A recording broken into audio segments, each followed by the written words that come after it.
Lynx বুনো বিড়াল সাধারণত নিশাচর বা গোধূলি লগ্নে শিকার করতে পছন্দ করে, কিন্তু সাগরের গাংচিল আর তাদের ছানায় ভরা এই সৈকতটি যে কোনো শিকারের জন্যই এক লোভনীয় ভোজের আস্তানা, যা এড়িয়ে যাওয়া অসম্ভব।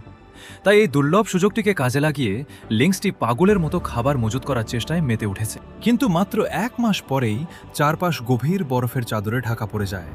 চারদিকে কোনো শিকারের দেখা মেলে না, ফলে তীব্র শীতে বেঁচে থাকার লড়াই মারাত্মক কঠিন হয়ে ওঠে। ক্ষুধার তীব্র যন্ত্রণায় কাতর হয়ে সে তার চেনা সীমানা ছেড়ে নদীর পাড়ে চলে আসে, যদি ভাগ্যক্রমে কোনো শিকারের সন্ধান মেলে।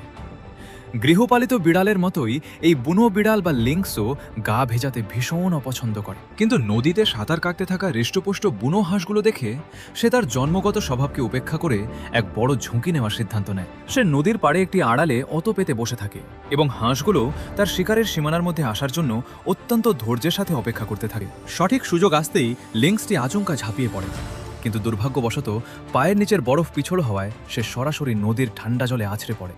নদীর মাঝখানে নিরাপদে পালিয়ে গিয়ে বুনো হাঁসগুলো যেন তাকে উপহাস করতে শুরু করে, আর লিংক্সের কাছে ক্ষুধার চেয়েও বড় কষ্ট হয়ে দাঁড়ায় এই ভেজা শরীর আর তীব্র ঠান্ডা। নদীর পাড়ে গাছের ডালে বসে থাকা একটি কাঠবিড়ালি এই পুরো ব্যর্থ শিকারের দৃশ্যটি দেখছিল।